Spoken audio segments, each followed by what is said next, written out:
ప్రభువైన యేసుక్రీస్తు నామానికి మహిమ కలుగును గాక. యేసుక్రీస్తు నామములో మీ అందరికి వందనాలు. దేవుడు మిమ్మల్ని దీవించి బలపరచును గాక. పరిశుద్ధ గ్రంథం బైబిల్ దేవుని యొక్క వాక్య భాగాన్ని చదువుకుందాం. యాకోబు రాసిన పత్రిక 5వ అధ్యాయము 17వ వచనం.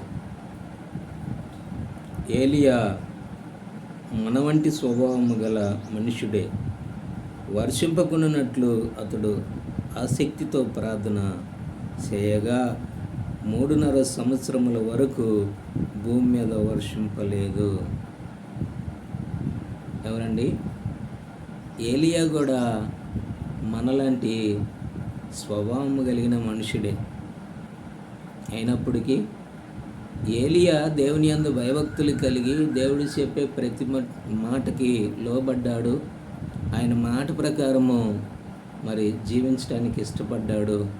ఆయన యొక్క మాటతో ఏకీభించి ఆయన ఏది చెబితే అది తప్పనిసరిగా ఏలియా తన జీవితంలో నెరవేర్చినాడు. కాబట్టి ఏలియా ప్రార్థన దేవుడు ఆలకించినాడు.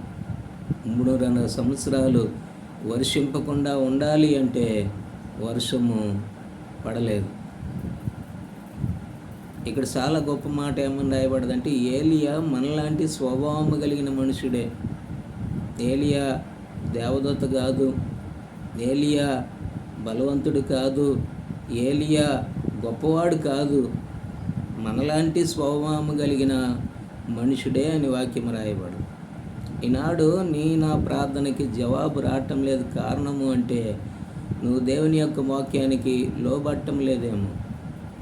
ఒకవేళ అవిశ్వాసము నీకు అడ్డమొస్తూ ఉన్నదేమో, పరిస్థితులు ప్రతికూలంగా ఉన్నాయని ఆలోచిస్తున్నావేమో, దేవుడు నా ప్రార్థన వినటం లేదేమో అని నువ్వు అనుకుంటున్నావేమో. దేవుడు ప్రార్థనకి ప్రతిఫలం ఇవ్వకపోవటానికి కారణం ఏమంటే మన బలహీనత ఏమన్నా ఉన్నదేమో అని చూసి దేవుణ్ణి అడగాల. ప్రభువా, మా పితరుడైన ఏలియా ప్రార్థన విన్నావు, 3.5 సంవత్సరాల వర్షం కురవకుండా చేసినావు కాబట్టి, ఆనాడు దేవుడు ఈనాడు ఉన్నావు కాబట్టి నా ప్రార్థన కూడా విని ప్రభువా అని ప్రార్థన చేస్తే దేవుడు మన ప్రార్థన విని అంగీకరించి ప్రార్థనకి ప్రతిఫలం దయచేసే దేవుడు. కనుక మనలాంటి స్వభావం కలిగిన ఏలియా ప్రార్థన చేసినప్పుడు విన్న దేవుడు ఈనాడు నా ప్రార్థన కూడా వింటాడు. కాబట్టి సంపూర్ణంగా దేవుణ్ణి ఆనుకుందాము. మనకు కావలసిన ప్రతిదీ కూడా దేవుణ్ణి అడుగుదాము. ఆయనే వాగ్దానం చేసినాడు. ఏమని? అడుగుడి మీకు ఇవ్వబడును, వెదుకుడి మీకు దొరుకును, తట్టుడి మీకు తీయబడును. నా సహోదరుడా, సహోదరి, ఒకవేళ ఇంకా నీ యొక్క ప్రార్థన దేవుడు వినక జవాబు ఇవ్వట్లేదా?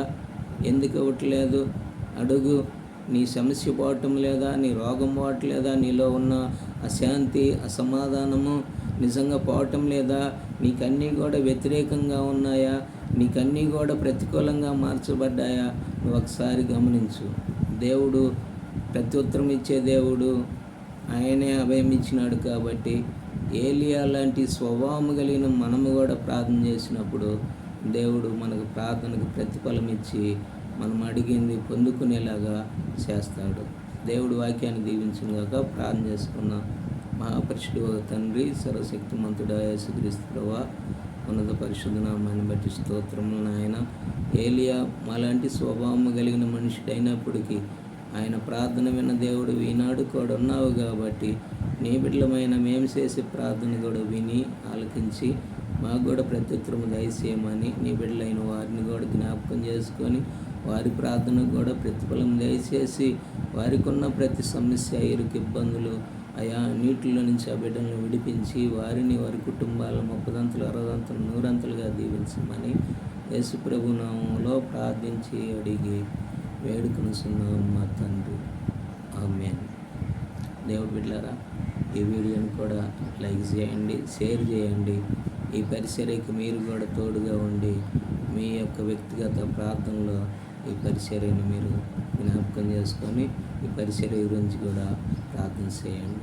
ఈ యొక్క వీడియోని లైక్ చేసి షేర్ చేయండి.